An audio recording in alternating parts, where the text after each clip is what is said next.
Okay, we are live. Hi, this is William Ramsey. Welcome to William Ramsey Investigates. On today's show, I have a very special guest, returning guest, Austin Picard of the Underclass Podcast. We've done a bunch of shows. We've done shows on the Solar Temple. We did at least 3 on Mockingbird, which you probably have said this before. You probably do 30 or so much, Right. like things that have happened since our last Mockingbird show. Like online, people are talking about Mockingbird, but he was talking about Delphi. And I listened to his show he did with Jose Gallison where they were talking about it briefly at the end.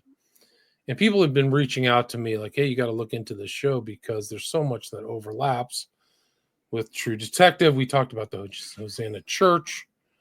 And the intro to True Detective starts with this kind of ritual, occult murder of a young woman in front of a tree. Either it's Yggdrasil, the great tree, or the tree of word, which gets even darker and deeper, which you can throw in a little sprinkling of the order of 9 angles, which actually kind of pops up a little bit in this case, which it does pertain to this kind of right wing, far right occultism, supremacism, which involves all this stuff, but it wasn't really, was covered up. I mean, it was covered up in the public a lot. There wasn't a lot of people talking about it.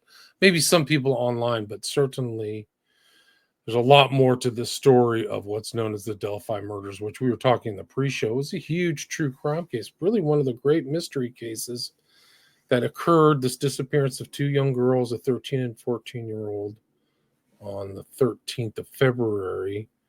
In 2017, they were found the next day. And this is a very dark topic too, so definitely some forewarning here. You don't want to be listening to this show with young kids or anything like that. But yeah, they were found the next day, and a lot of this information wasn't brought out. It wasn't known like what the condition was until recently, but we can talk more about that. So Austin Picard, welcome back to the show.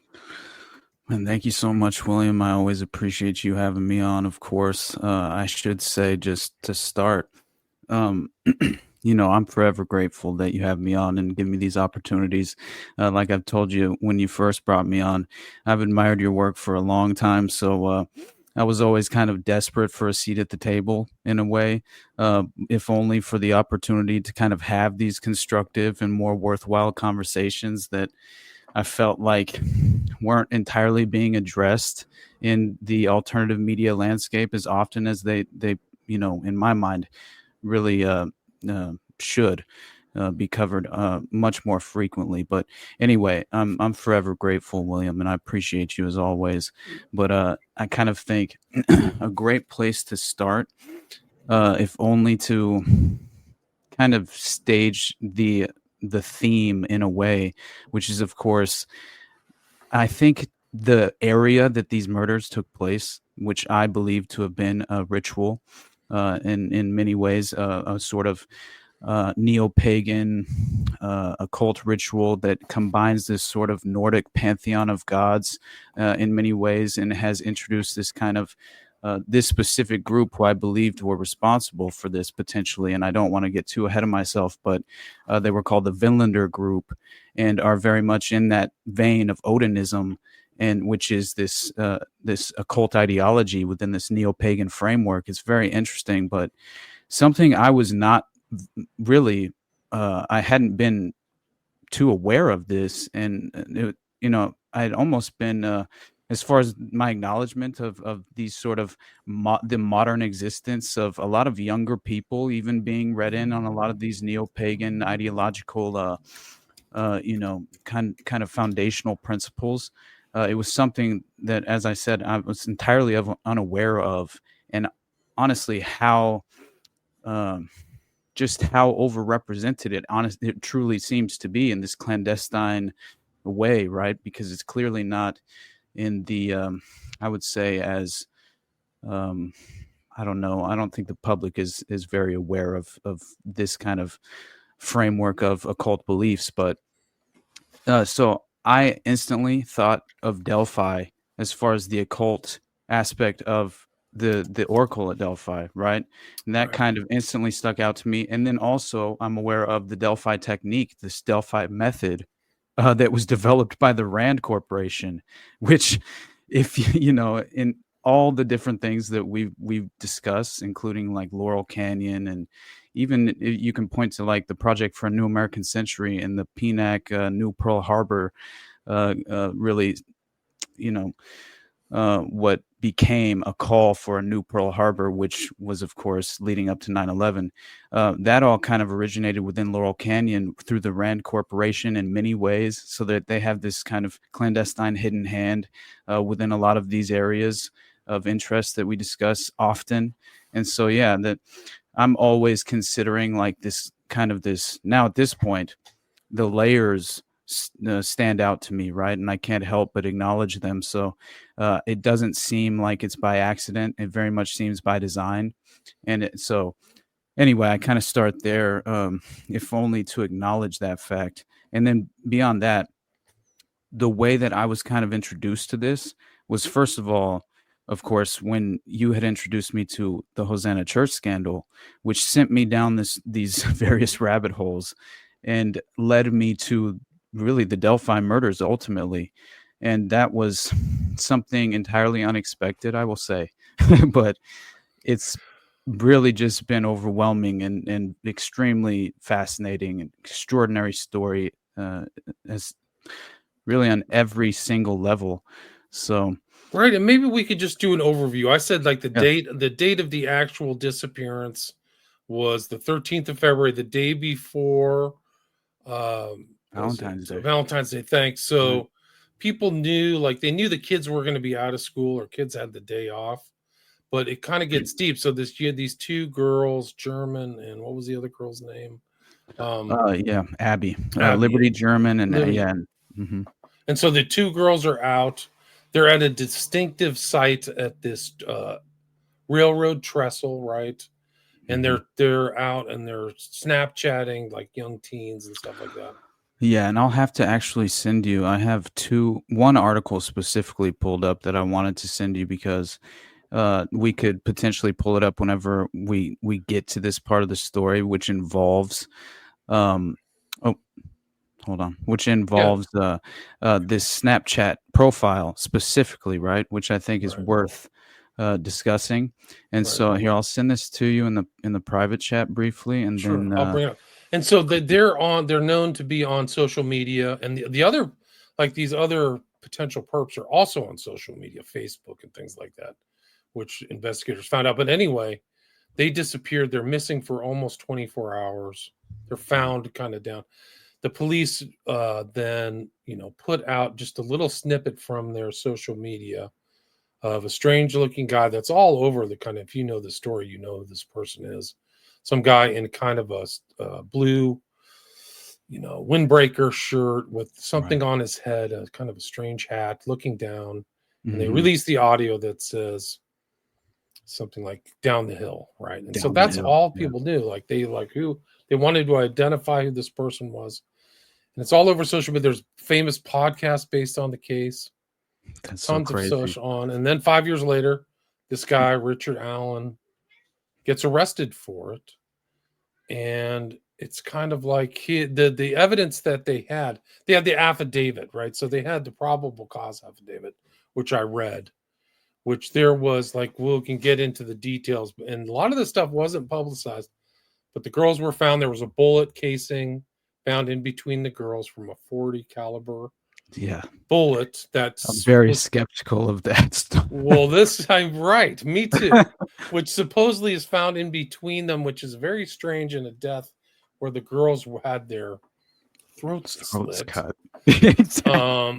So supposedly there was like a bullet that never fired, right? So it was chambered, like somebody chambered it and clicked it out and was found at the scene without supposedly a lot of other evidence that wasn't found, which is a whole nother aspect of this case, which boggles the mind. Like Absolutely. A huge case that was national attention, really. Almost like the West Memphis 3. Like the time of disappearance, abduction, and then death was about the same time, where they were found the kind of next day.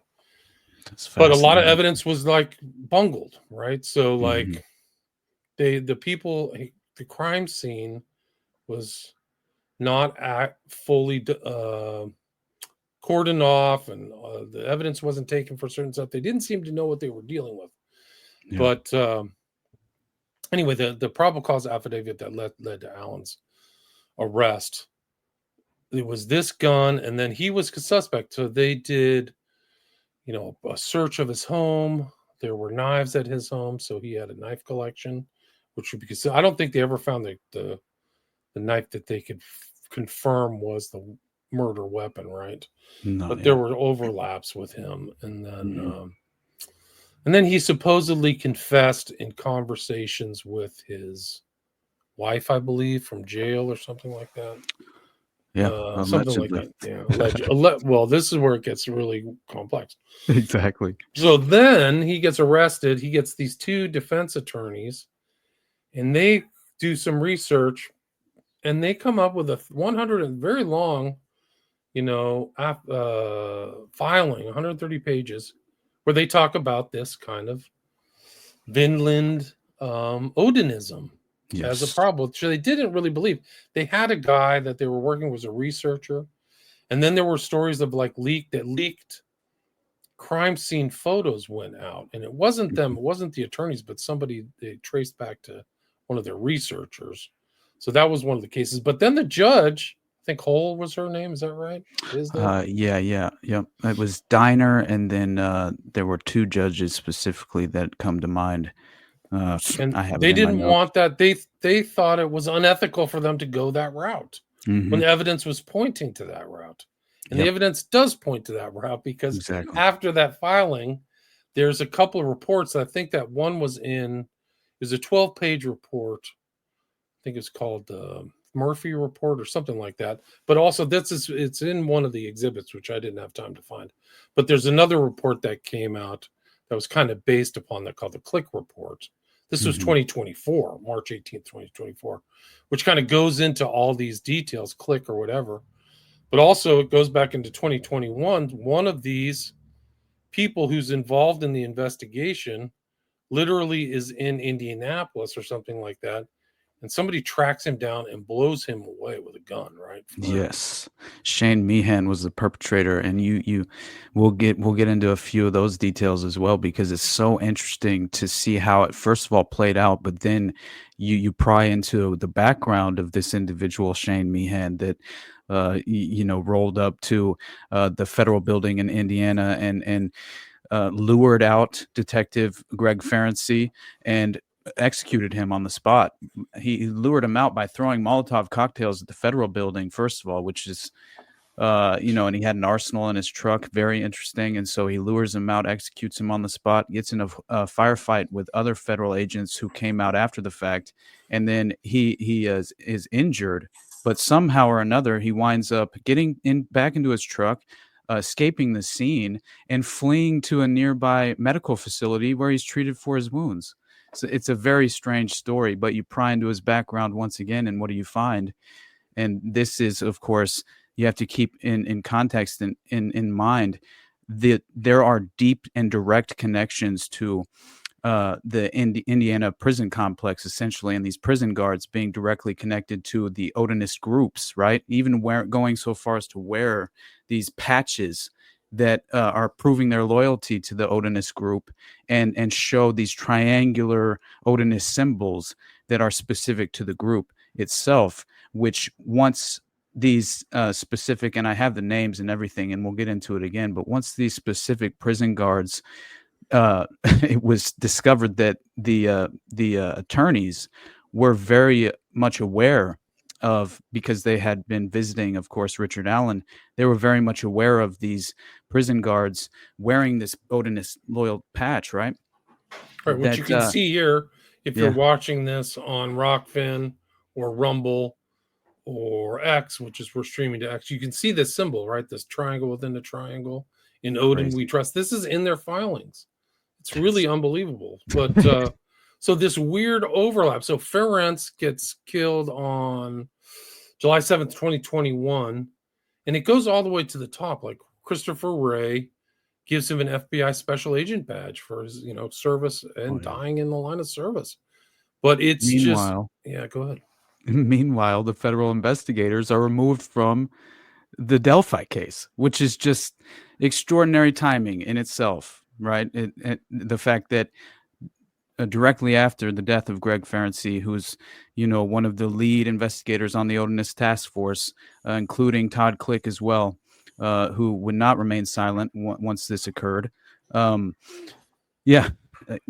course, around this exact same time, the feds are removed from the case. So that really initially raised red flags for me, of course. My eyebrows went up, and there are too many strange synchronicities here that are undeniable at this point for us to imagine the fact that the defense would be barred from even bringing forward any of the exculpatory evidence which provided the credible case of Odinism signatures at the crime scene to begin with, let alone the direct names of the individual perpetrators who were allegedly involved, and witnesses who were either married to the individuals at the time, or even their sister, which is just amazing reading through the statements that they made to authorities during that time, because they clearly believed and seemed to have plenty of evidence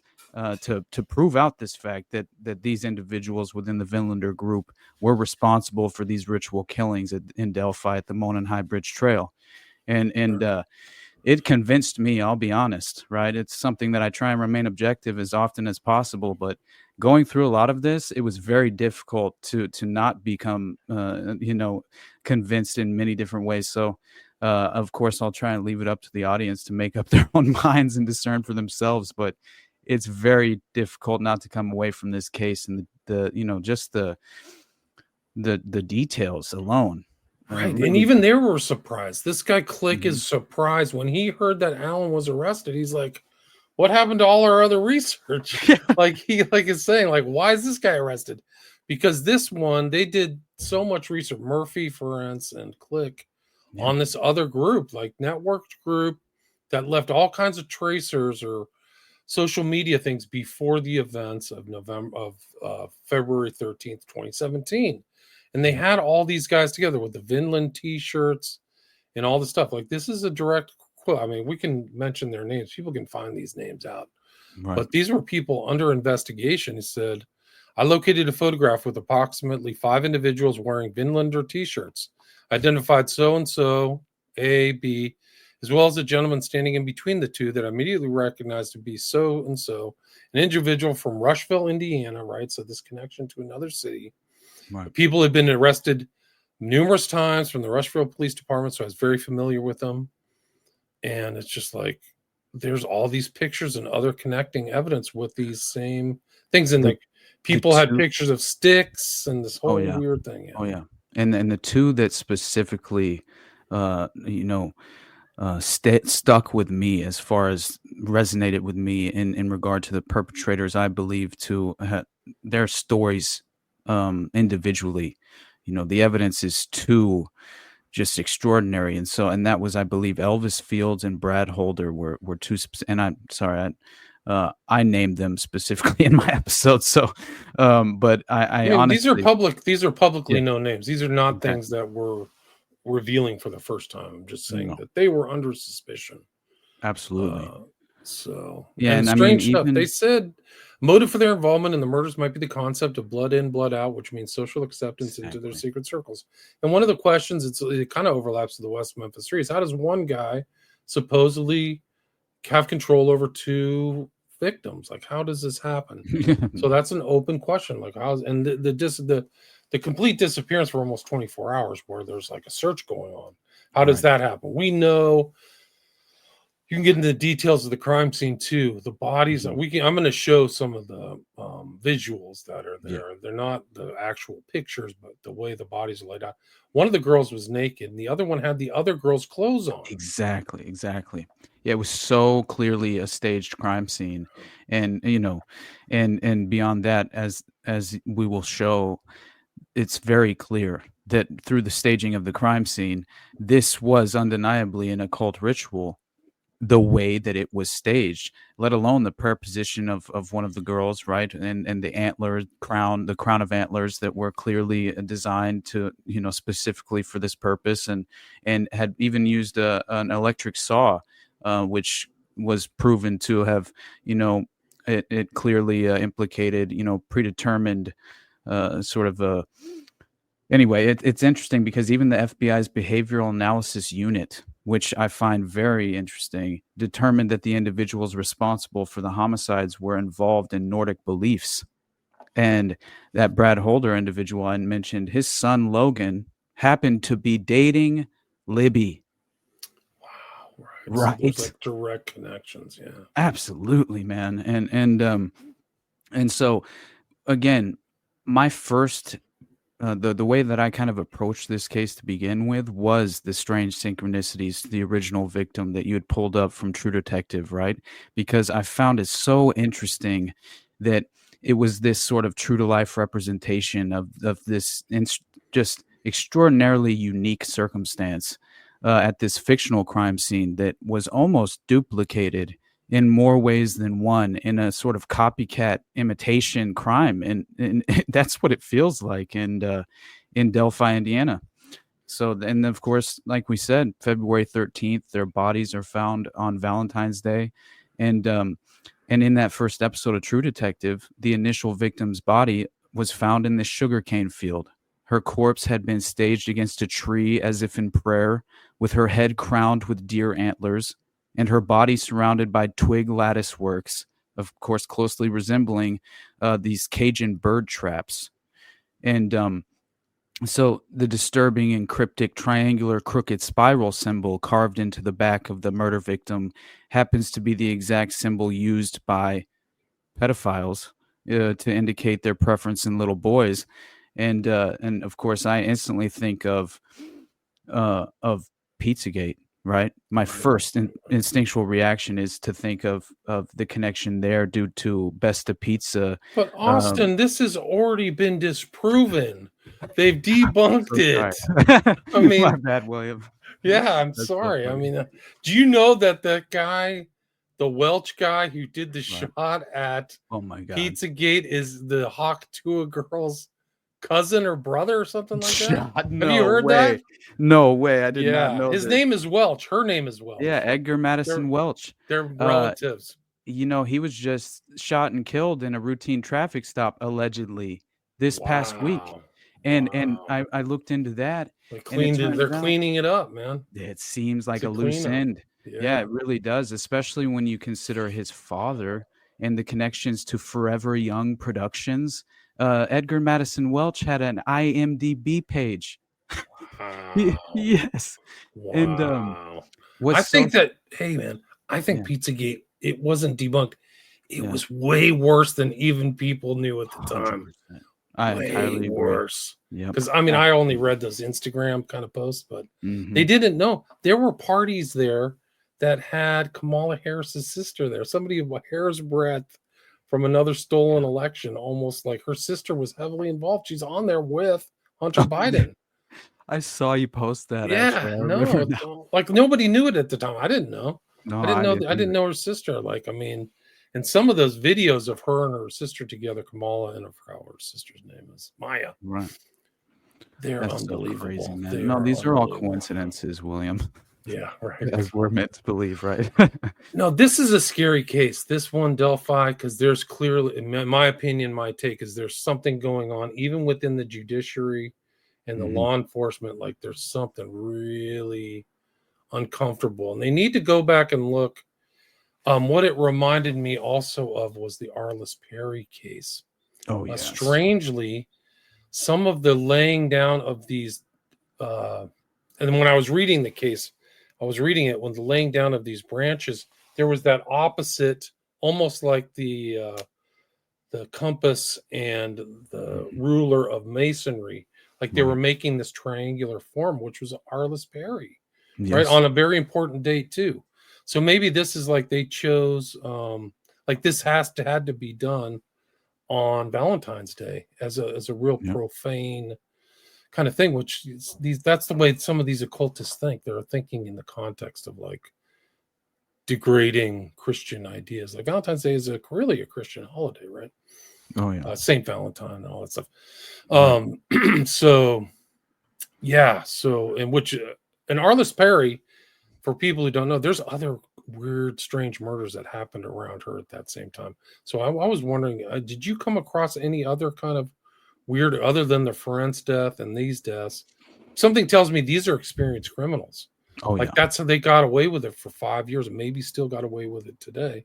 Like Right. they might have been doing this stuff for a long time. That's Oh what yeah, and it seems to be the implication is the reason they're getting away with this is due to the individual perpetrators within the Vinlander group having direct connections to powerful, prominent individuals themselves, and that was the direct implication made within the memorandum itself, which I found, worthwhile and acknowledging.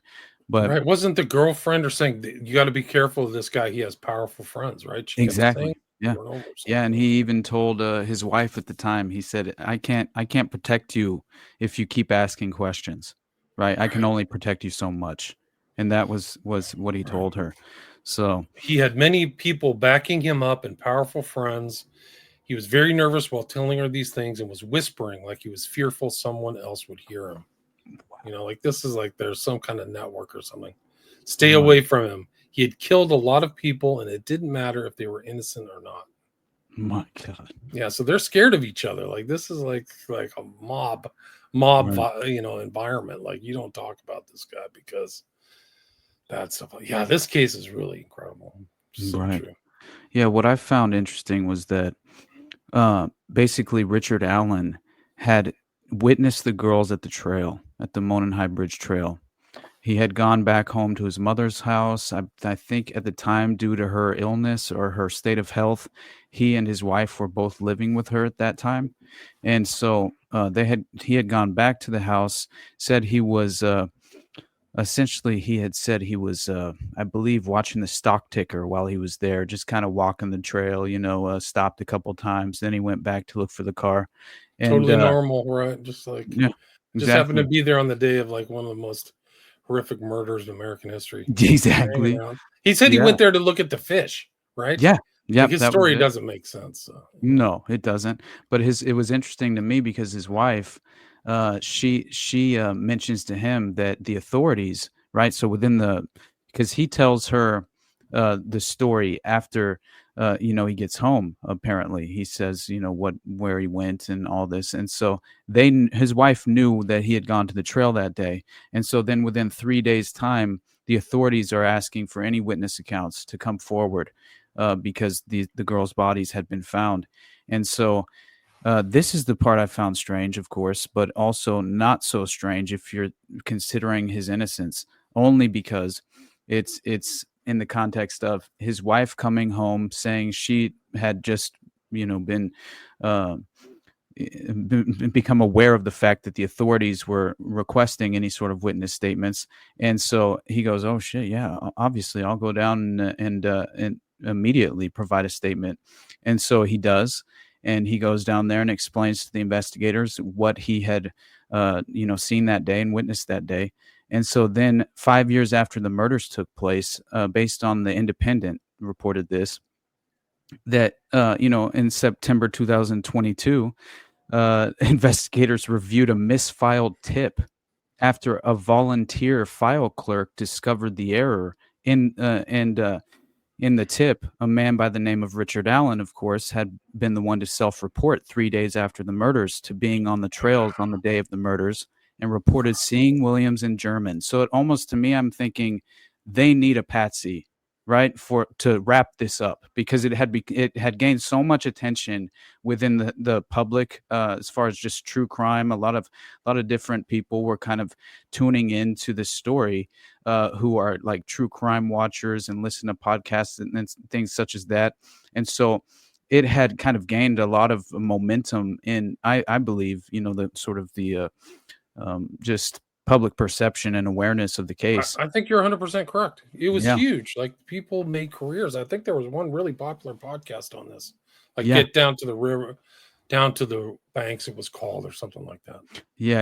I remember coming across that as well when I was investigating this myself. But the fact that he's taken into custody, so 5 years later, that also, and of course a misfiled tip. It's just so strange to me that this random anonymous clerk discovers this and reveals it to investigators who then, very interesting. Some people think like the legal system and the filing and stuff are all like above board in a lot of these cases. I've heard of stories in my career, just kind of being an attorney for forever now, 26, 27 years. Mm-hmm. There's a lot of sketchy stuff happen. Sometimes files miss, like things get taken out of files. They get put into files. Not all the people working at these places are above board. Some might be corrupt, might Absolutely. be doing, there's a lot of corporate intrigue too, for that matter as well. But these kind of strange things can happen where like they insert a file, ex post facto just to bolster something or get rid of something. These things happen. Like things do disappear, especially when there's networks like this. It's probably like they're mentioning in this Glick memo from 2024, 4 or 5 guys and their relatives and boyfriends and girlfriends. But that would indicate that it's a bigger network, right? So this the city, it wasn't in Delphi, which is a very small, relatively small city, 2,000 people, I think. Yep. But there's like larger things. And then the guy Ferenc dies in, I think, Indianapolis, right? So it's not, this is not like happening all in one spot. Right. Yeah. And as I mentioned, Shane Meehan, the perpetrator that executed Greg Ferenc, he has direct ties to being a lifelong career prison guard at the maximum penitentiary, facility in Indianapolis. So it just, to me, it seemed as if, okay, right, here's we need to cover this up clearly because it directly ties back to obviously these fraternal organizations and these dual loyalties within the prison industrial complex and the federal investigators. And it's just, man, it does seem that way, right? And a lot of these government jobs, they can be almost like nepotism, right? So like 2 guys get a job. Hey, we should get Bob in here and then we can all kind of run this town together. Nobody has to know. I've seen it happen in the corporate world, actually, where guys in finance departments, in contractual agreements, where they would move from company to company and keep an internal set that some external people may not know they were friends, but they would kind of run their own little internal fiefdoms. And so this happens in the public sector too, not just the 100%. private sector. So a lot of these, and just like you said, these fraternal organizations and these other groups are very tight. Unions are very tight too. Absolutely. But so this Vinlanders are in there, and it's interesting too because I posted on my social media this symbol I've seen this kind of like right-wing symbol that has kind of an occult background, and it's showing up in strange places. But I saw this cop with a tattoo, Josh Homme of the Queens of the Stone Age, and then it showed up in the symbol behind one of these guys with kind of a military background. So it just like, this is a kind of a right wing kind of what the left would call it white supremacist, I would say. Right. It's like a white ethnic type of thing that they wear. And this is kind of consistent with what we saw on those bandages or whatever, these that sign on these little the patches. Patches. Thank you. I can't but yeah, so it's crazy. It's a crazy story. 100%. And it was Judge Francis Gold. That was the name of the judge, I believe, as well. And then Judge Diner was the other judge involved here that I specifically, I think is worth mentioning. But I think it was November 29th, 2022, when Judge Francis Gold issued the order to unseal the probable cause affidavit that led to Allen's arrest. And it was according to this redacted document that the video footage recovered from German's phone, which of course I think it was stated to have been at least 48 seconds long, and what was revealed to the public was only like 3 seconds or something, right? And so this video footage recovered from her phone, Liberty German's phone, showed one of the victims mentioning gun, right? So, and then as a man wearing the dark jacket and jeans approached them, this was when the down the hill order was heard, which was the thing that really went public.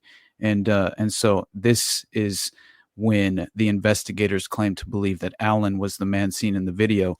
And once we get to the point where I can mention Keegan Klein, or Kagan Klein, I'm not sure how to pronounce his name. I think it's Kagan, but he's behind the Anthony Shots Snapchat profile account, which I think provided potentially he was a procurer of young girls, I think, honestly, and for a potential network where it could be for various reasons, because you consider the enterprise, right? That's my mind. It never ceases at just the abuse. It always tends to involve either child pornography, and even snuff films could be involved, right? And so my mind instinctually goes there, only due to the fact that she was accessing her Snapchat profile the very moment in time that they're abducted, right? And so at least moments before. And so I'm considering, all right, knowing the background of Kagan Klein, and now, by the way, he was sentenced to over 40 years in prison for child pornography on apparently unrelated charges, but his home was raided directly days after the Delphi murders, and and this Kagan Klein, it turns out there were other young girls who were apparently affiliated with this Anthony Shot Snapchat profile, where just after revealing where they lived and their location, a man appeared outside one of the girls' windows of her private bedroom in a mask and was, yes, like, to me, it very much seems as if this is a way to lure in young girls. It's a modern example of how they kind of perform these operations, clandestinely, and operate in this sadistic underbelly. So it makes a lot of sense to me that perhaps this individual, Kagan Klein, maybe this is so compartmentalized in the operation that he's just one of the individuals they utilize within the network to procure the children, right? And so maybe Liberty German decides to reach out to Anthony Shot's profile when they get to the location of the potential meet is going on. In my mind, is just a viable, theoretical thought experiment, right? Is just potentially she was saying, "Hey, we're here," when she accessed her Snapchat. Because it would show up on your friend's Snapchat, right? Absolutely. So you don't even have to text them. It just shows Joe is Yeah. here. He's right, which makes sense.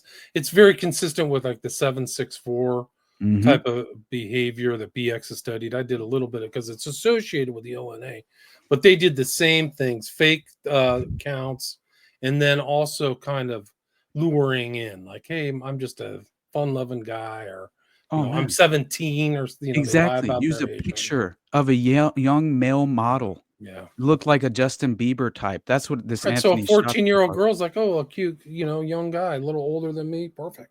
Exactly. Claiming to be wealthy, showing all of these exotic cars. And you look at a picture of this Kagan Klein. It actually was that article that I sent you. You can pull it up if you want, but we don't have to. But I just got sidetracked. Oh no, you're good. But it's so interesting because you look at just a picture of him, and it's one of those individuals that it's almost like the Jimmy Savile effect, right? Where you're like, of course that guy was involved with these sadistic. Oh, geez, that's him. Yeah, wow. That's what I'm saying. It's just ridiculous. Yeah, that's almost like the prototype of the guy you would think was they just sent in some guy in the UK I saw today for 764. He looked like this kind of sits in front of the computer all day, doesn't get a lot of exercise types. Wow. Now, what's interesting to me is I'm not sure if, again, this is just speculation purely, but you look at a picture of the bridge guy and I was trying to see the shape of his skull because it almost seemed like it matched more with certain pictures I had seen of Kagan Klein in a skull. Yeah, in a skull cap. And so I was just like, wow, it looked much more plausible than that of Richard Allen. That's all that I will say, right? Well, that's an interesting thing because that picture of the guy walking across the train bridge or whatever went out and nobody said that's Richard Allen. Right. Somebody, he's living in the area. Mm-hmm. Why wouldn't somebody just go, hey, I forgot what he was working as, a contractor or something. I forgot what his job. well, that's Richard Allen. Like this is all over the news. That video was maybe one of the most well-known true crime videos of our age in some ways, because there was so much mystery surrounding this very graphic occult affiliated or associated crime. Like, it's incredible. Yeah. And of course, that you had mentioned that 40 caliber unspent round less than 2 feet from one victim's body, but between the two victims. But it's interesting because Allen had said that he saw the three girls there. He saw 3 girls passing by on the trail before stating that he did not see anybody else afterward.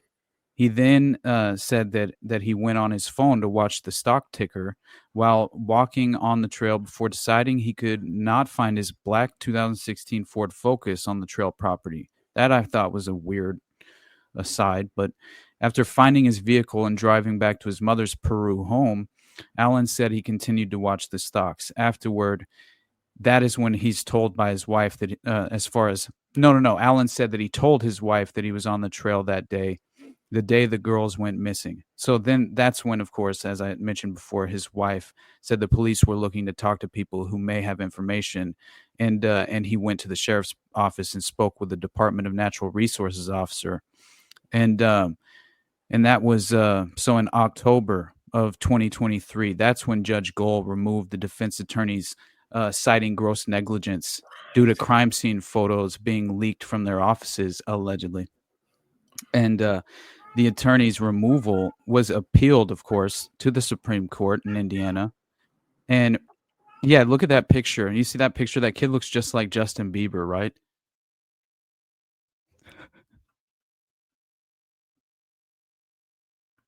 Can you hear me, William? I can't hear you.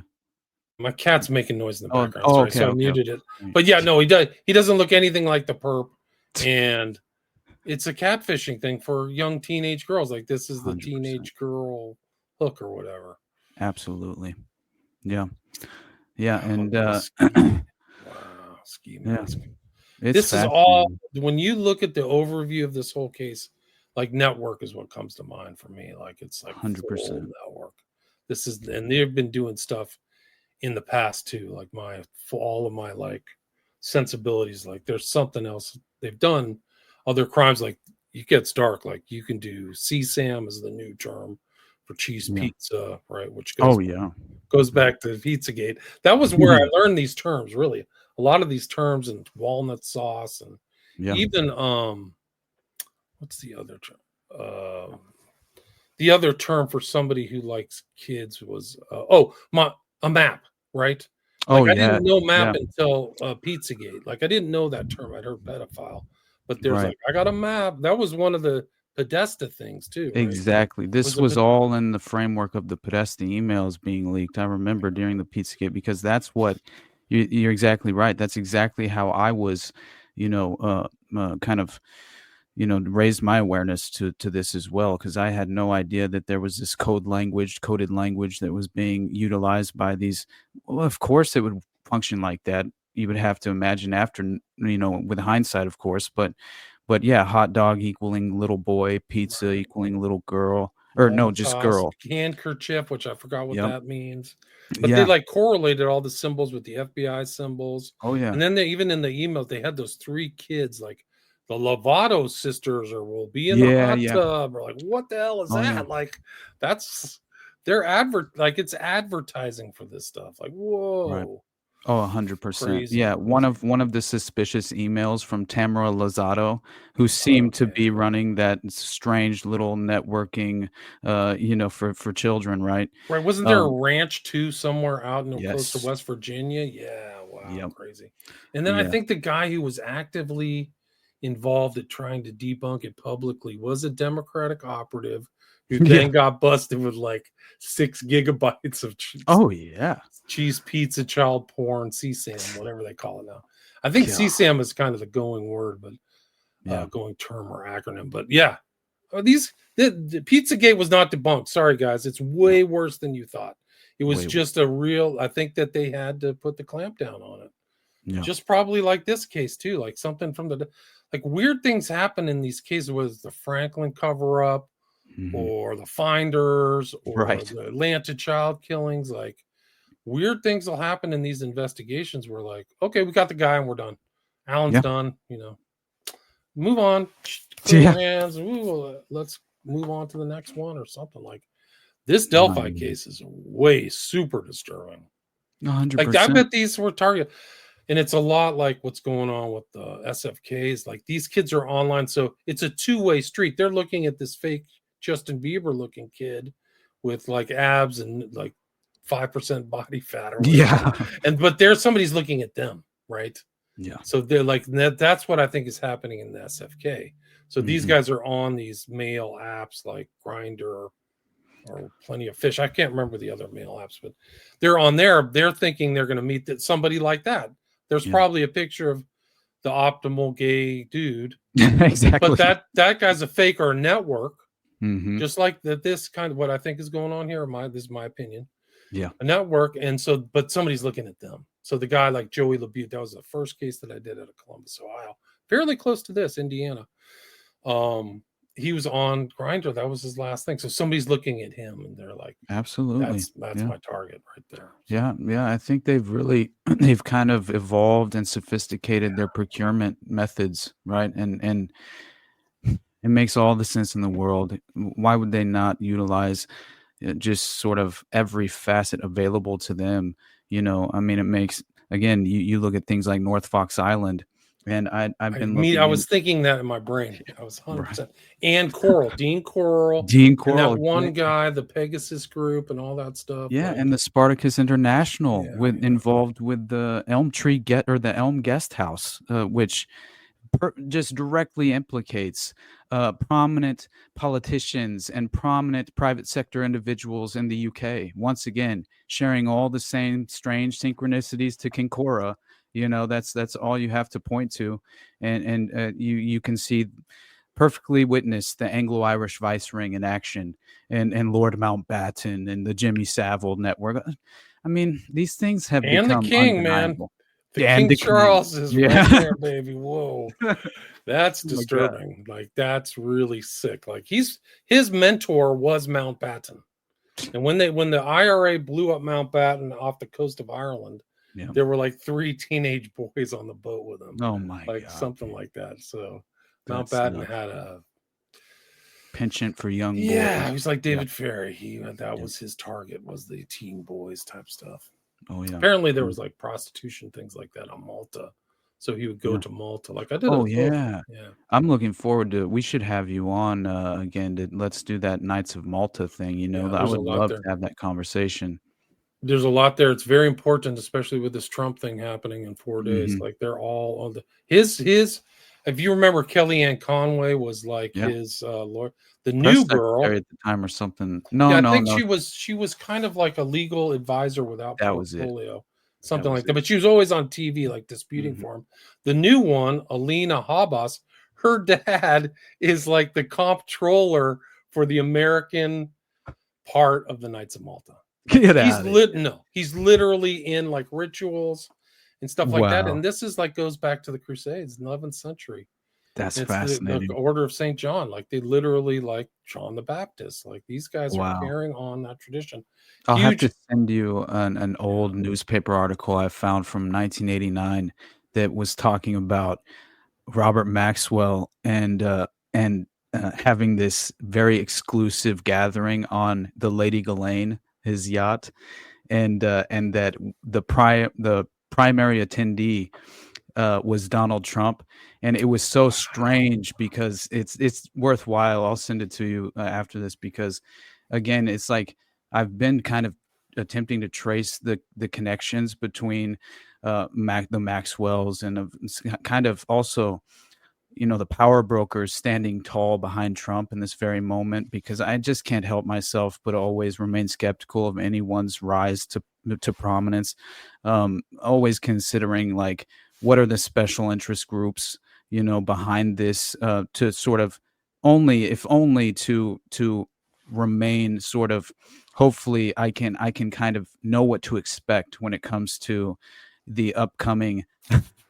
This is Maxwell, the Outsider. I've got a total book on him, but also Cohn. Like Trump's mentor was Roy Roy Cohn. Cohn, right? Yep. Total blackmail guy, gay, you know. And Cora, again, he sexually abused Richard Kerr. You look into that story, it's one of the most fascinating things of all time because it very much implicates Trump as far as, at least, when Roy Cohn and Roger Stone were, they were compromising people through sexual blackmail. I mean, that was the name of the game, and Trump still is, man. Still yeah, is. exactly. And so I feel like if anyone is perfectly aware of the techniques involved and how you kind of exploit that and leverage your way into these powerful places and positions, I think that is truly at this moment in Washington, D.C. seems to be, the ultimate currency, right? And Right, yeah. it's hard to deny that,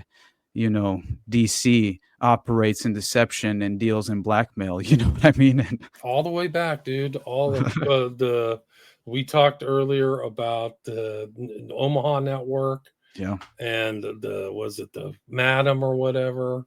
Yeah. I mean, there's so many, and they all end up dead. Powell. Greg Spence ends up dead in a hotel room. Yeah. Yeah. So it's always been. I think that all the time.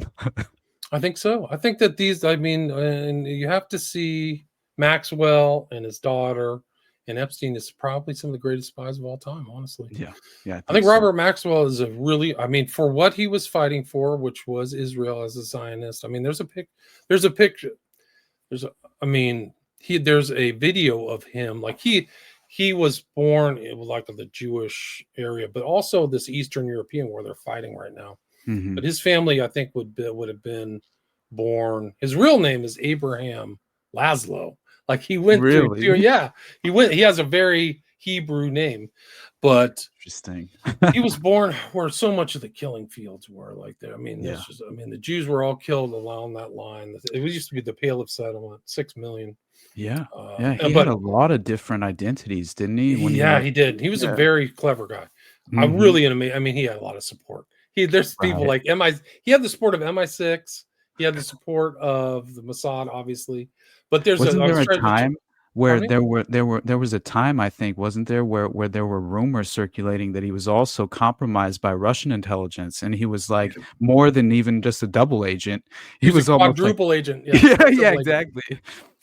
But he for his publishing entree, which is interesting, called Pergamum Press, because that's the seat where Satan lives. Is Pergamum in the Old Testament. That's from the book of Revelation. And the temple of Pergamum was taken down and transported, I think, to either Berlin or London. Like they used to take all the artifacts and ship them off to like the centers of power.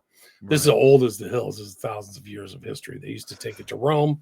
But anyway, Hitler at, I think in Nuremberg, fashioned his like speeches based on the Temple of Pergamum. Oh my God. It's in the background. So when he's giving those speeches, he's giving speeches at the place where Satan sits. And people call the guy a Christian. It's a total joke. Right. Anyway, I'm trying to get to this thing, but there's a very he had Abraham Laszlo, aka Robert Maxwell, was at this memorial for the people who were murdered by the Nazis, where his whole family was wiped out. Like he really was a survivor, and he was crying like it's a terrible event. So he was trying to find a place where his people could be safe. And so it's still happening today. That's what's happening in, 2025. That's what's going on in Israel's people. Like all these Jews know somebody who died, who was murdered back east, if not really close relatives, their grandparents or something like that. They all are like that. So you have to kind of see these things in context. So I think the blackmail things is really and Netanyahu's run the best, or his cohorts of the intel people. Right. Some of the best compromising stuff. I mean, it's incredible. Oh, yes. Yeah. And I think Robert Maxwell was so deeply embedded within running, kind of weapons trafficking with Adnan Khashoggi and all those different individuals, right? Where it's like, I remember when Jamal Khashoggi was executed and assassinated or whatever wasn't it Mohammed bin Salman or got him a day after. I mean, a whole year to the day after I think the shootings in Las Vegas. Oh, I knew you were gonna say it. Yeah, Oh I mean, man. I think that's Colin's research, but like Yep. it's a symbol. Like, hey guys, Mhm. you tried to waste me. Here we go. This, I mean, they probably have inside information why he had to go Right. and get the treatment he did, but he Mhm. got the worst treatment ever. Like Definitely. they literally cut him up into little pieces. Right. Yeah, but in no way is it coincidental that it was a Khashoggi and with their direct ties to so many different clandestine operations. Yeah, it just Yeah, made all no the sense. question. And he Mhm. was the Khashoggi, not the Adnan, but the one who was killed. Jamal, I think. Jamal was Yeah. very much as a kind of anti Mhm. Salman bin Laden or Right. Salman bin Mohammed. MBS, Muhammad. MBS, thank you. Yeah, yeah. Mhm. He was very much anti that, so he was that part of the thing. And that's a really vicious war, and there's a lot of money at stake. Especially considering the whole Vegas connection with the Saudi purge and all the strange, right?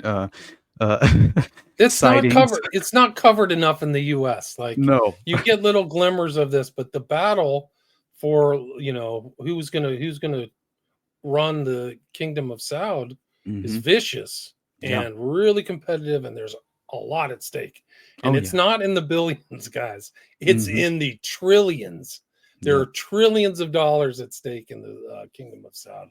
So Yeah. very few things. I mean, well, maybe the contest to try to topple Russia's on the same level, Right. but I think that's potentially why there were so many that it seems as if there were teams of shooters and also a potential even like a because there were I think it was in the Hooters. I'm trying to remember now, but whenever I covered Vegas, I remember that there were because Al Walid bin Al Talal was heavily involved as well in Vegas at that time, and I think that huge there was player. this kind of um, what seems to have been this vying for power taking place between MBS and certain other members of the royal family, and so because this was not at all the planned kind of who was to take the place, right, of Yeah, the king. people Yeah, were passed over. He's a very young exactly, guy. I think he's only 35. So exactly. he's going to be in power for a while. And there was like Yep, people who got passed over.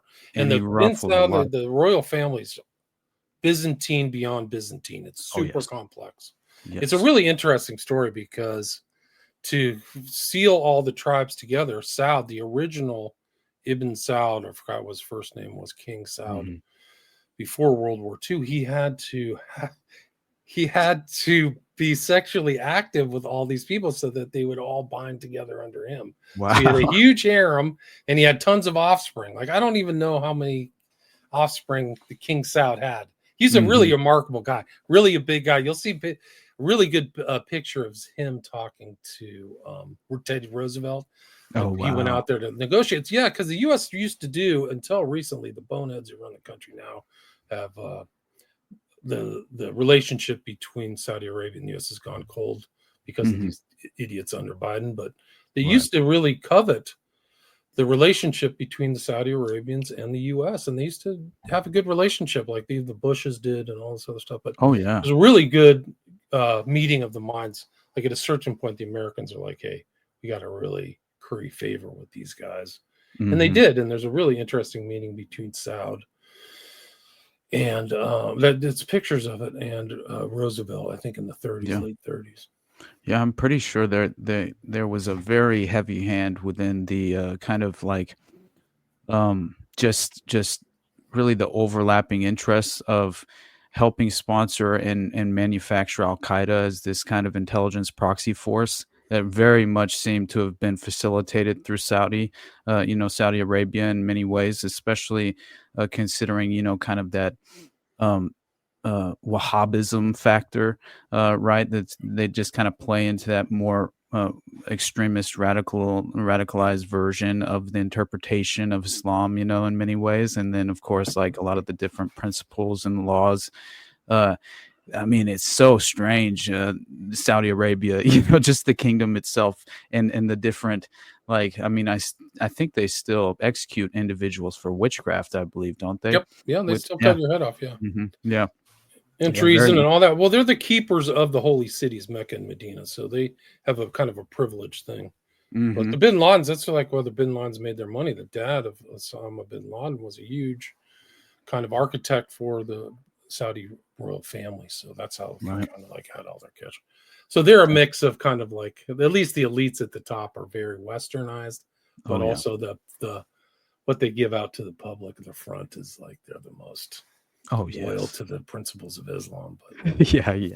There's a lot of yachting and strange trades and all kinds of. It's laughable. I was into, I'm in LA, but I don't want to go into detail, but they have problems in LA with a lot of these princeling offspring here that cause problems. They come and buy, like in California, they come and buy Ferraris and tear stuff up. And there's a guy from Saudi Arabia at the consulate who's kind of, a lot of his job is making sure these guys stay out of trouble or get out of jail when they screw up and stuff like that. Yeah. Because they just act like they are privileged kids. I mean, there's no question. Right. Tons of money.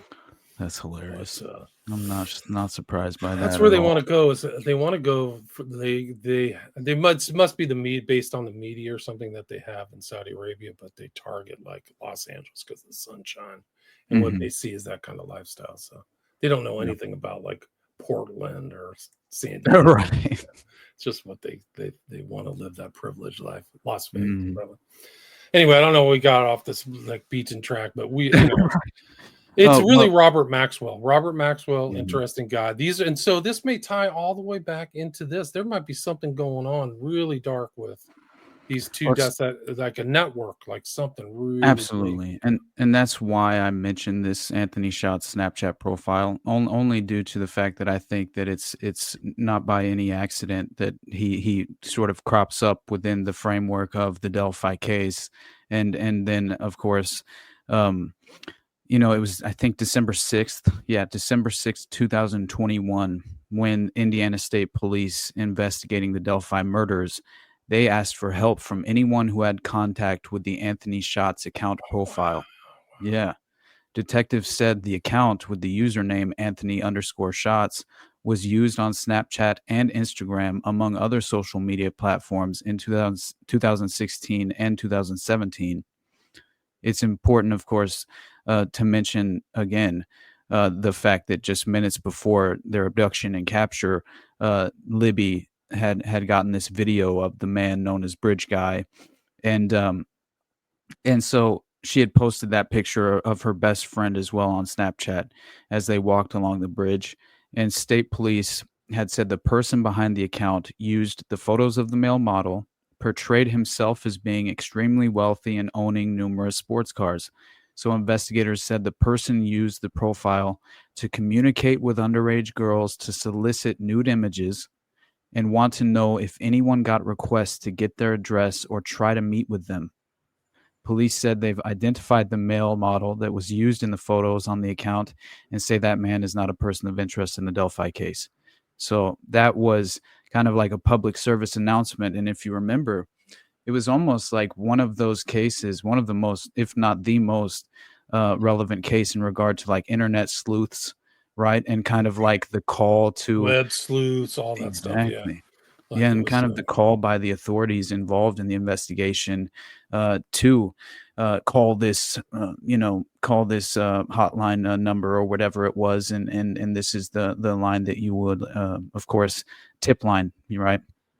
And so, but what as you tumble down this Delphi rabbit hole, if we're going to provide real, I think, the credibility that's necessary for this narrative in regard to Odinism being involved in the crime, it's of course, it's based on these court documents indicating that a memorandum submitted to the court by Richard Allen's attorneys in September 2023 that the then 50-year-old local man maintained his innocence of the 2017 killings, and he instead claimed that the murders were carried out by a pagan cult hijacked by white nationalists.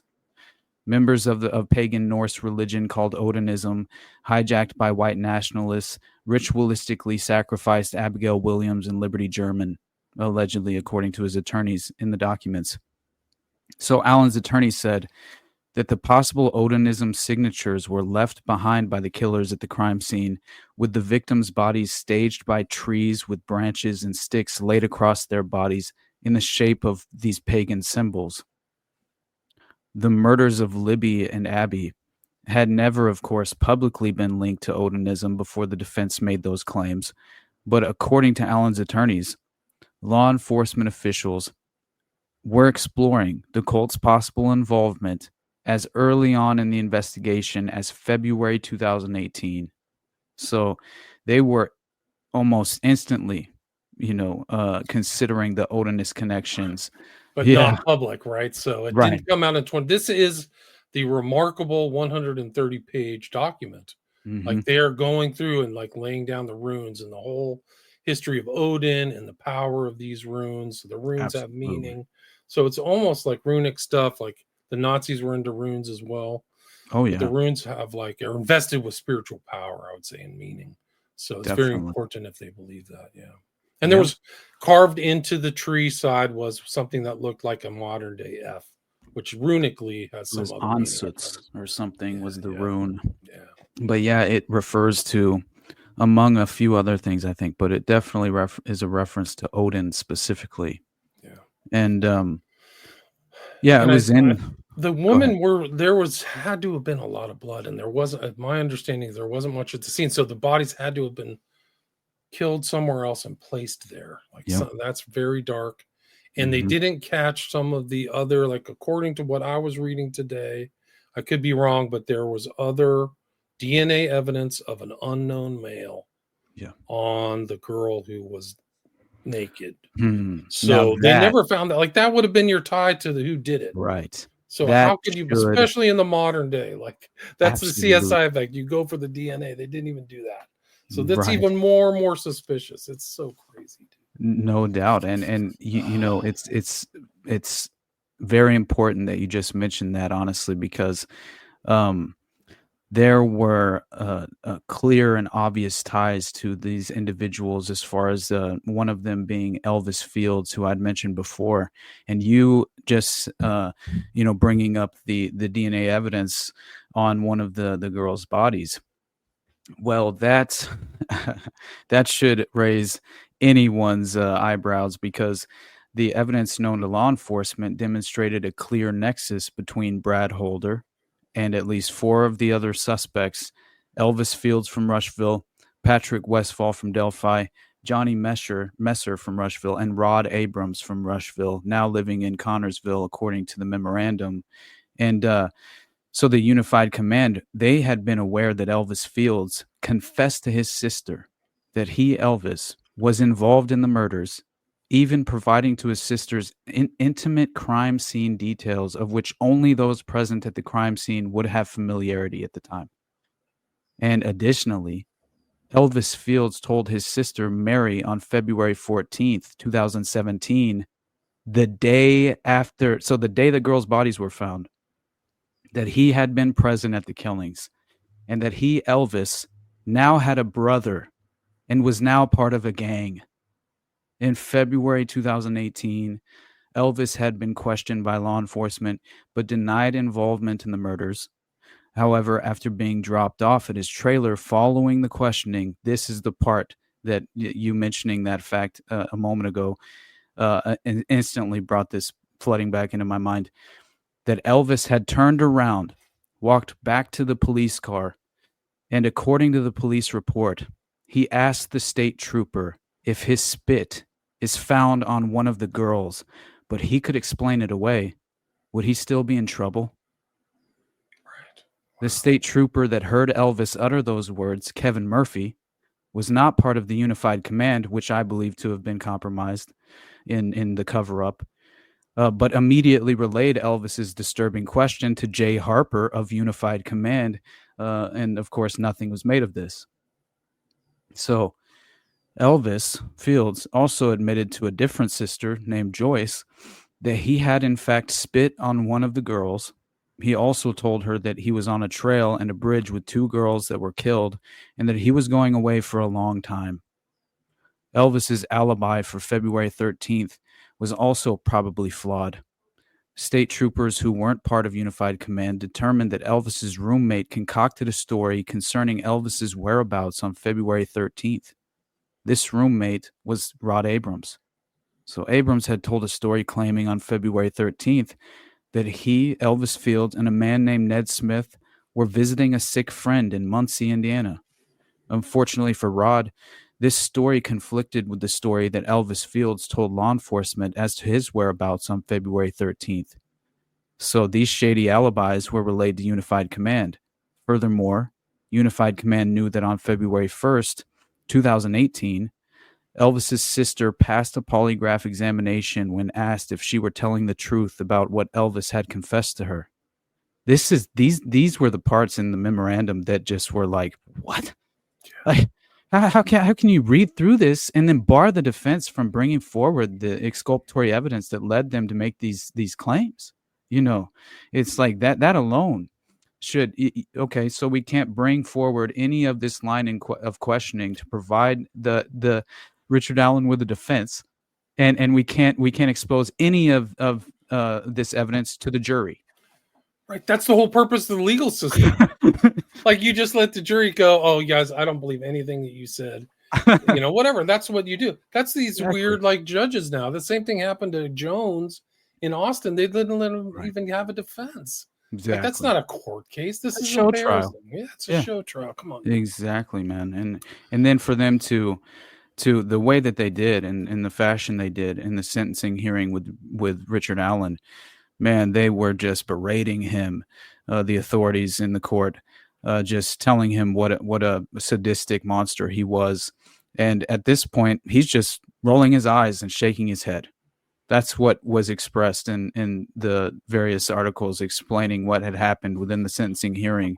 And then you witness the fact that, of course, I think I told you privately that the prosecution had convinced the judge that none of the autopsy photographs and none of the photographs of the crime scene would ever be revealed to the public. So they barred them from public, exposure, and then continued to berate the defense for ever allowing them to see the light of day in the first place.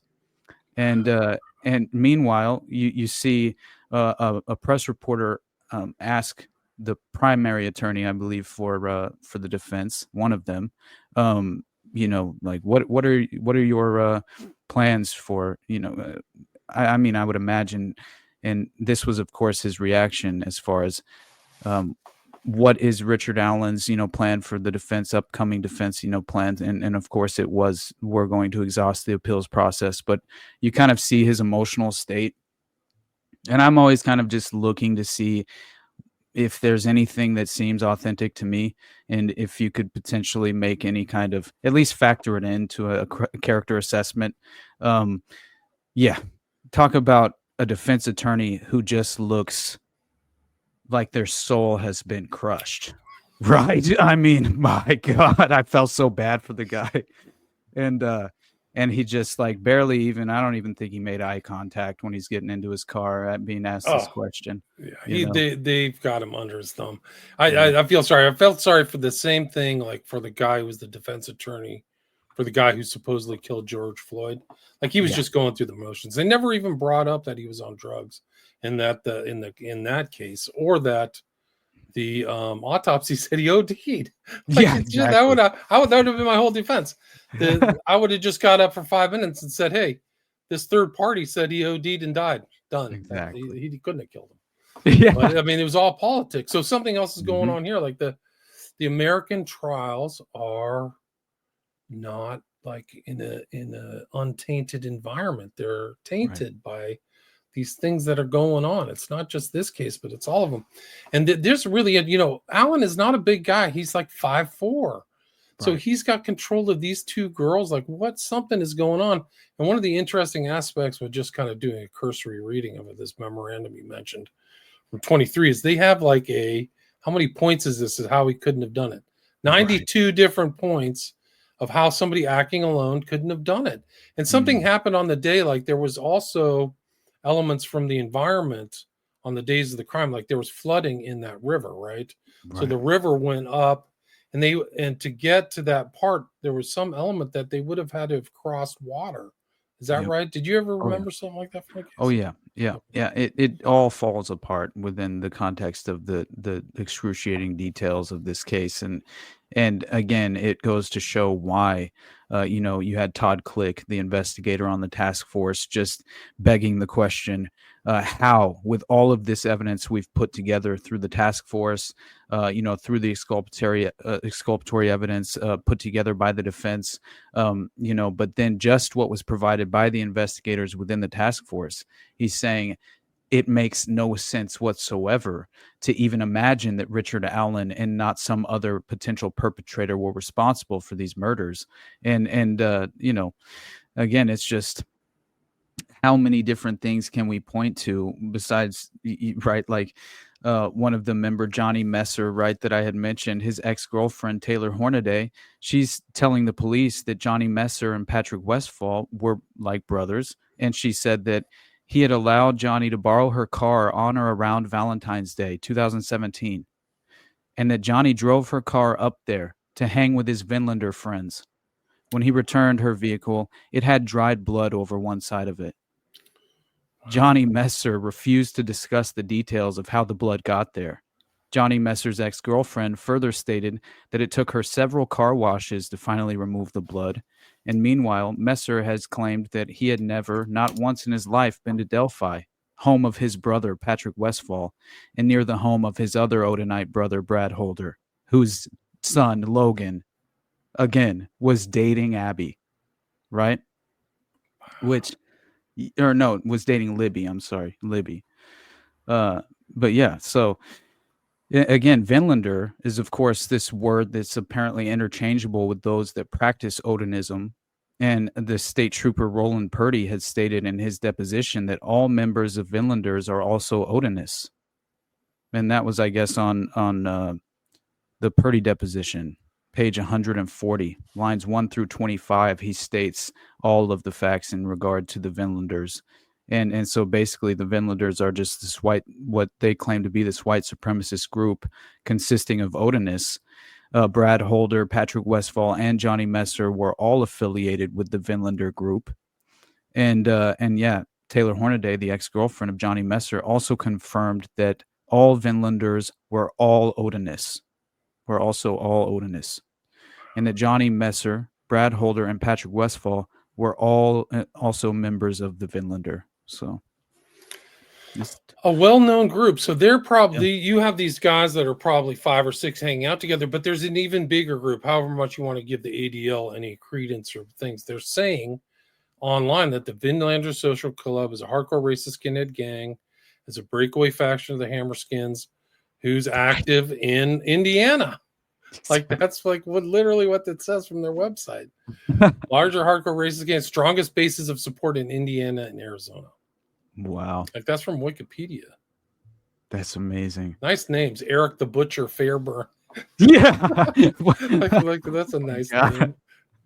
But yeah, that's so amazing. These are yes, so one of the apparently Johnny Messer, his phone calls had been being listened into and recorded by his ex-girlfriend.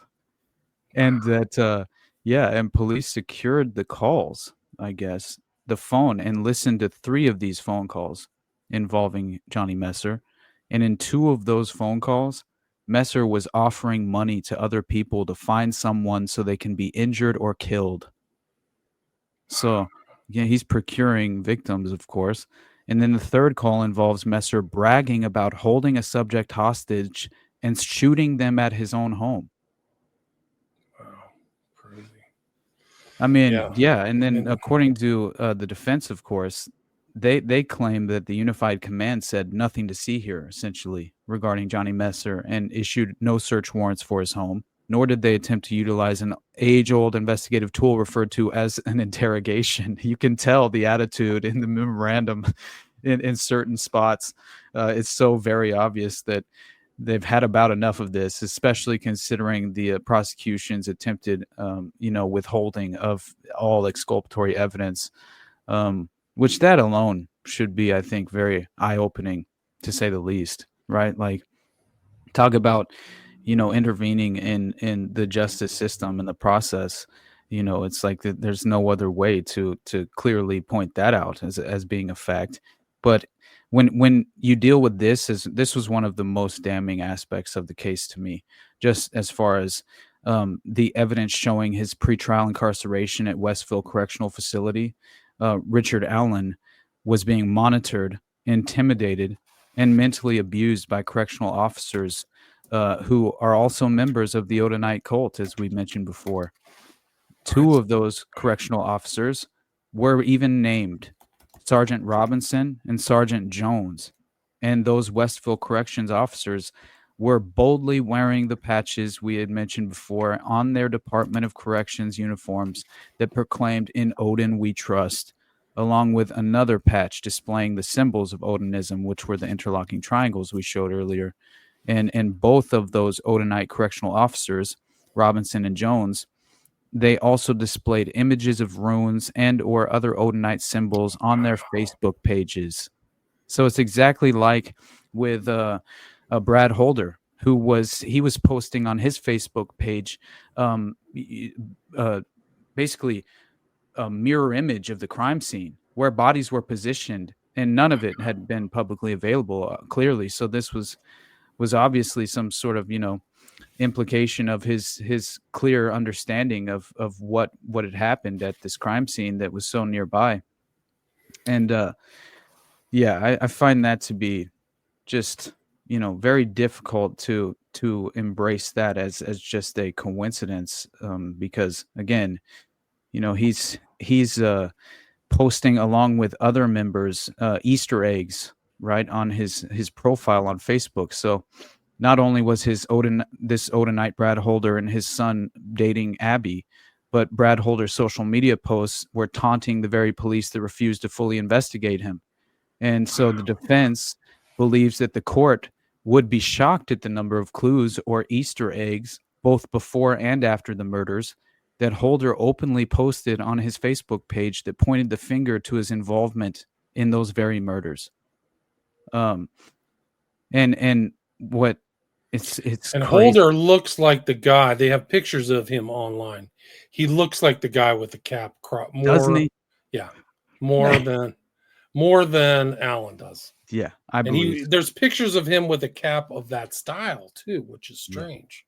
Yeah, very much like, so. Whoa! I think if you showed that to your jury, they'd go, "That's almost like this guy's wearing the same cap." It's unbelievable from his social media. 100%. I don't want to show it because he's right. not he's a person of interest, but you can find it online because I found it. I'm like, This is the guy. This is the guy crossing the train trestle. Exactly. Like that's what I would say. I'd say immediately. Like that's what I think Todd Click was trying to say when he had that letter drafted by attorneys to attempt to expose that fact to the judge, who I believe inevitably must be compromised. Something's going on. It's the same facial hair too. Right. Like this is the dude. Like, never even considered a suspect in the murders. And his social media, he has all that weird fascist stuff that they talk about. Like they love the word hail. For some reason, it's weird. Like for the white supremacist right wingers, they like Heil Hitler's Hail Hitler, Yeah. So they're like hail change, hail victory, hail blah blah blah. And he's got that on his social media. I traced back the Vinlander book, the story of kind of this. It's a long-standing tale that's been kind of perpetuated as like this. It seems to be almost foundational in their principles and philosophy of the Vinlander tale. It maybe that's just within the group itself, but I found it very interesting that there was a book that kind of corresponded directly to, the philosophical framework they're kind of dealing in. But yeah, the fact that he's never even considered a suspect in the murders, that is astonishing to me. And then you have, State Trooper Jerry Holman and who's one of the law enforcement officers in charge of organizing and investigating the Delphi murders, claiming that in August 10th, 2023, that in a deposition that Brad Holder was not really ever a suspect. So he confirmed that.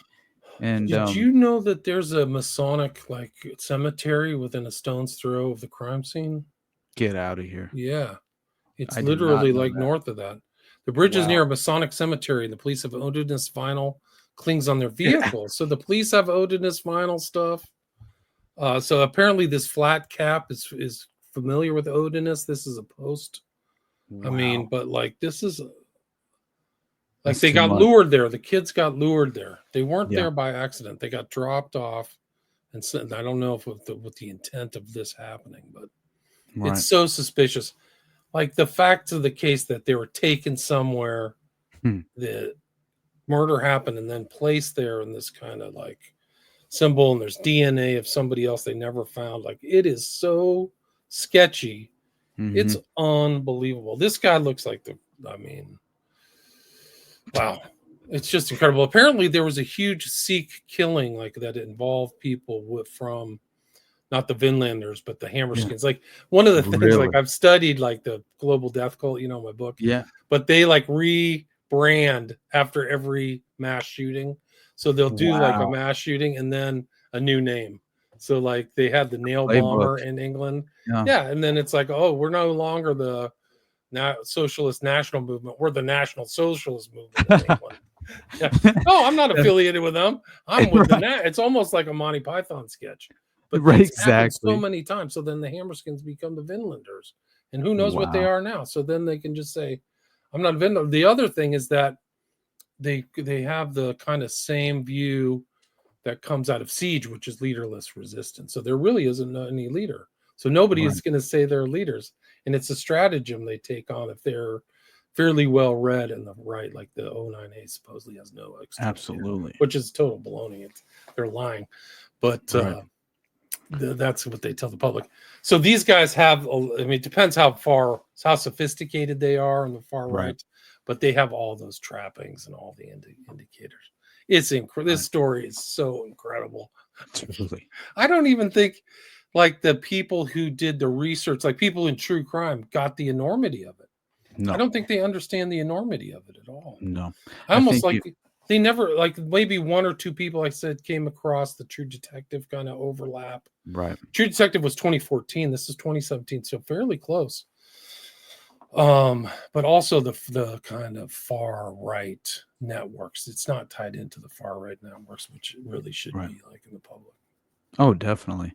Yeah, I think you almost have to be very well versed in sort of the kind of the overall clandestine power structure, but also kind of have these overlapping interests in understanding the structure of the fraternal organizations of powerful influence and their direct influence on these sort of sadistic crimes that take place in the clandestine underbelly domestically, that get this kind of cover up treatment so often, because again, every single one of them tend to implicate a larger network behind the scenes, and that tends to expose the true hidden clandestine power structure. And so you kind of have to have these overlapping interests, or you're not going to quite grasp the whole comprehensive nature of the case.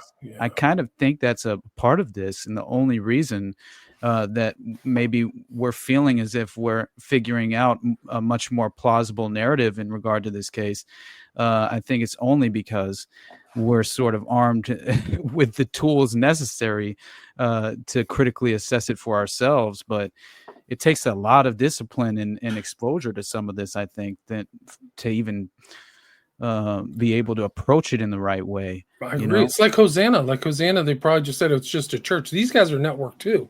LaMonica's all over the place. Like, what the heck is he really doing? Exactly, man. Like, holy smokes. Much like Epstein.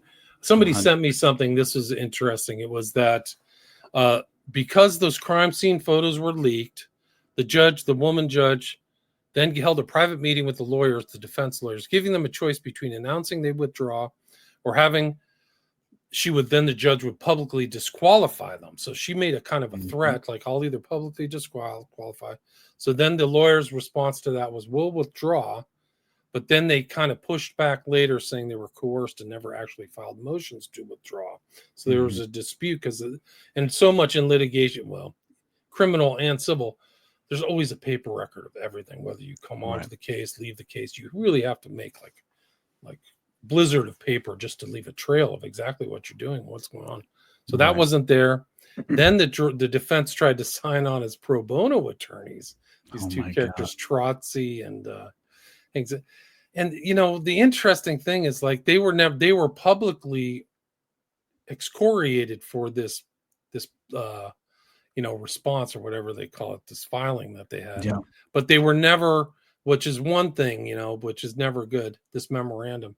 But they were never, to my knowledge, they went through some kind of professional conduct hearing, which is really telling. So it's kind of like a play you can do, like, hey, you're such a bum. But it really is, when the rubber hits the road is when the state bar or somebody comes after you and actually censures you or imposes fines or disbars you. Like if you keep file like lies to the court and they catch you, it's a serious offense. Like, you can lose your law license. Definitely, then they'll come after you too. So. Oh yeah. Yeah, that makes a lot of sense. Yeah. Hey, do you mind if I go to the bathroom and we can finish up a couple of extra notes? It'll only take me a moment. Yeah, go. Okay, I'll be right back. I'll promote. I have a few other things we definitely. Okay, good. Okay, I'll be right back. We're on the way to wrapping it up. So that's Austin Picard, Underclass Podcast. You can check it out. We've done three shows on Operation Mockingbird. We did a show. One of my most listened to shows was Solar Temple. A lot of people in the English-speaking world don't know much about the Solar Temple. It's a Francophile, international, really, southern France, southeastern France, and then Montreal area. It's with these interesting characters, with a tie-in to Grace Kelly, which is a real mind-blower, because her whole death was odd. Car crash, where the car ends up on property owned by somebody from the Solar Temple who were involved in all kinds of hijinks and criminality and dark behavior and things like that. So check out those, Austin Picard, and check out his stuff. He's on with Jose Gallison. I just listened to their show. That's what's the name of his show? I can't even remember right now. But you can look up Jose Gallison on his. And this is an incredible case. It really is. Like, Delphi is really something else. I don't think they caught the perps. Alan doesn't. I mean, it had to. I think there's a pretty good argument that it's more than one person. So, let's wrap it up, Austin. Why don't you just finish out? I kind of told people where they can find your stuff. Awesome. Let them know what you're working on, what you've worked on recently, and what's happening in the future too. Thank you so much, William, as always. And by the way, thank you for tipping me off to that Masonic cemetery. I'm going to check that out instantly. Let me see if I can find that map. That is extraordinary to me. But yeah, again, we could talk about this for so long. I have so much more. So it's if you want me to just wrap up though, because what else do you have? I mean, how much more time? Like, we're at the 90-minute mark. I guess I could just kind of mention a couple additional notes and then I'll wrap up. That way, cool. I don't, because again, I could just keep going for probably who knows how long. But anyway, what I think is at least important to acknowledge, because I had mentioned it before, is not only the fact that, of course, one of the images that was on Brad Holder's social media account was an image of two women either dead or posed as if they were dead on the ground in what appeared to be a forest. Both women had tree limbs and sticks arranged around on their bodies, and one of the women had her arm stretched out above her head, similar to the way that Libby's arm was stretched above her head. So both women were clothed, and the stick and tree branch formations on these girls was different than the stick and tree branch formations on Abby and Libby. But otherwise, it bore a very eerie similarity to the murder scene in Delphi. And the individual sleuth that was contacting authorities named Ryan Boucher, he had no knowledge of the actual crime scene. But apparently, after reviewing Brad Holder's social media sites, Boucher was disturbed at these images, as well as other images that provided insight into Brad Holder's fascination with runes. So, believing that the disturbing images may be somehow of interest to those investigating the Delphi murders, this individual named Ryan Boucher contacted Tobe Liaisonby, who at the time was the sheriff of Carroll County. And so Liaisonby quickly rebuffed the state police, where he ended up talking to Trooper Joseph Ryan Winters. And he quickly rebuffed Boucher, telling Boucher that Holder was not a suspect. And so this is when Boucher, undeterred, contacts the state police. And that was Trooper Joseph Ryan Winters specifically, who he talked to. And after their conversation, Winters memorialized the interaction and placed the images provided by Boucher into a Dropbox account. Now, after creating the report, Winters then discusses his findings face-to-face with Jerry Holman of Unified Command, who continues to consistently come up in the context of the buck stops with Jerry Holman at Unified Command, where nothing tends to come into fruition in regard to these clear, extraordinary pieces of evidence that should create, at the very least, an avenue of investigation that, of course, was not at all. This never took place, beyond the fact, of course, they never exhausted any of these clear avenues of investigation that should have been necessary ultimately. But so anyway, his fascination with runes became a priority as well. But Liaisonby, he quickly rebuffs Boucher and telling Boucher that Holder was no suspect, of course, as I said. So after creating the report, Winters then discussed his findings face to face with none other than Jerry Holman, who I continue to mention. And so in his reports, Winters requested law enforcement to re-interview Brad Holder. The defense does not believe Unified Command ever followed up on Winters' request.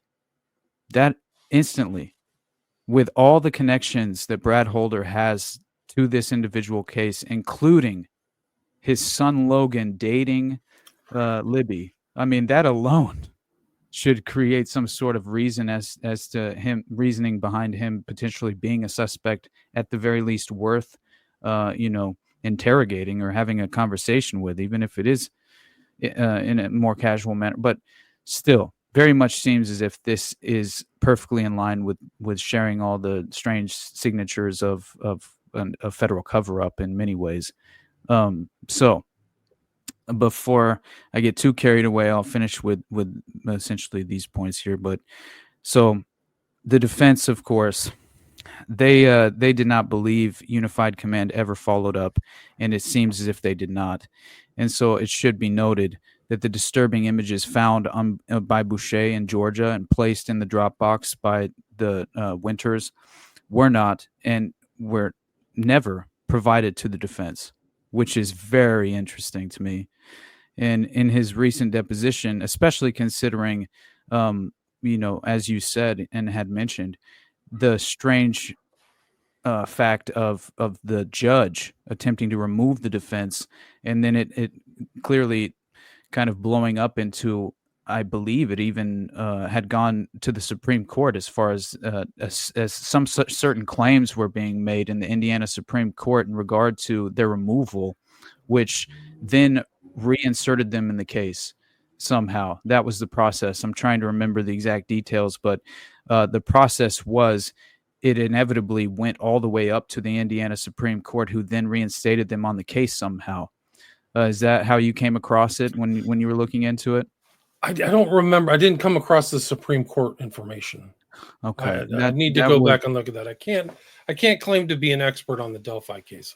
Right. There's somebody will send me an email to tell me all the information I missed, because there are people who've dedicated years to this case. Oh, right. Absolutely. They knew all the potential perps and investigations. I have people, though. It's very interesting to me, and I think maybe the relevancy of it, how current this all is, potentially plays into the reason why I've had people questioning my understanding and interpretation of the Odinist signatures. And I think it's maybe some sort of way, and of course, no one's been providing any sort of evidence to the contrary, right? Or any sort of explanation as to why they would and if this has only been a couple of people, but still, I find it interesting, especially when talking about things that are relevant and current, that you kind of find these anonymous individuals in the alternative media landscape propping up, trying to denounce these lines of investigation. And I think that it's either maybe potentially you have disinformation operatives running around trying to cast clouds of doubt at all times, right? So you always have to consider that as a possibility. But also you have to consider that clearly there are members of these Odinist cult organizations that, that might want to kind of also derail your potential, just kind of your approach and considering the credibility of these Odinist connections. That would be very consistent with cult behavior. Absolutely. Yeah. Very so the much. last thing it's I no will way Jose Gallison. I can't believe I forgot that. exactly. Anyway, hey Jose, welcome. I'm glad you're listening. So oh, is he here? What's up, brother? He made a statement. Yeah. I love you, Jose. We need to do a show on the Dutro. I found out you did 8 parts on Dutro, so we have to. Oh my God! I'll send him an email, and then you and I, Austin, have to continue our Mockingbird. I would love episodes. to. I found so much more on that. By the way, I found like this wealth of resources in regard to modern Mockingbird, as far as like a liaison office being set up with the CIA to essentially run roughshod over Hollywood, and it's extraordinary what we've allowed our government. It's the state. Like, I don't even know if it's that deep anymore. I've made this comment in past shows. Like, the state's just like running over everything. Like, wow. Truly. Let us be free. We're just strangling our liberties, man. It's off the charts. It's very simple. You don't have to overthink it because it's everywhere you look. But yeah, anyway, let's wrap it up, man. Cool. Let's where can people find your show? Let's just see. Yeah, all right. Sounds good. William. Everybody just check out the Underclass podcast. You can pretty much find it anywhere other than definitely subscribe to the YouTube, because we're trying to keep growing that channel, the Underclass podcast on YouTube. And I just now started recently live streaming to my Rumble. I'll have to inevitably get my full archive available on Rumble as well. But for now, try and subscribe there if you don't want to subscribe to the YouTube, or subscribe to both, honestly, if you can. But otherwise, support me on Patreon and Buzzsprout. Go Jose and I, Jose Gallison from No Way Jose, and Tower Gang and all the rest. Already Dead, of course, which he and I typically we do Already Dead on 9:30. It's 9:30 p.m. Eastern time on Tuesdays, more often than not. And considering the guest, and occasionally we might have to reschedule it, but that's typically when we do it. And for the first 45 minutes, it's sort of just kind of, shooting the bull with the guest or with each other on what exactly has kind of happened over the course of the week, or what we've been diving down as far as the rabbit holes, recent rabbit holes are concerned and stuff. And then the rest of the show, we kind of engage with the audience, allow for call-ins, have the patrons give them a link to the StreamYard where they can be talking heads alongside us and stuff. And then we've also been just shameless plugs. I'm sorry, I've been so bad about plugging my stuff that I think it's at least important to, because I continue to forget all the different things that we've been doing. But we've been doing the morning dump is what we've been calling it. But it's basically Jose and I, just on days where he can't do a live stream in the morning, then I'll do the live stream, or maybe we both kind of do it and just combine our powers as we typically do on Tuesdays. But still, it's kind of fun because it's a different, more casual format. We're kind of drinking our coffee and just going over whatever is recently in the news, and kind of having our own sort of alternative framework to, the perspective. But yeah, it's been a good time, and also allows for more kind of audience interaction, which has been really fun. But also, I think we might try and interview more people occasionally on a one-on-one sort of basis. I might try and implement that more often as well, just for networking purposes alone. But also, it could give me the opportunity to kind of do like an underclass interview with, let's say, if we just wanted to talk about, you and I specifically, some strange, topic, like even the Knights of Malta, like you were just, mentioning before. If we don't end up doing that on Already Dead, who knows, right? It'd still be an opportunity to do it at some time, some sort of interview style format where we just kind of have a conversation and expose people to alternative narratives. But anyway, William, that's pretty much it, brother. Awesome. Well, thanks for coming on. Great information. Another informative edifying look into a crazy case of some people ignore some of these facts. They're there. It's really crazy. And it's a shame that people didn't want to look into it, but this is like true detective level type stuff. So people go check out Austin Picard Underclass Podcast. I'll put a link to his show, his shows, and then people can check that out. We had over 250 listeners on X. So Awesome. Thank you all for listening, and on Rumble as well. And until next time, guys, thanks a lot for listening. I really appreciate it. I'm really grateful for all the listens in the new year, and wish you all the best for a new year as well. So thanks so much.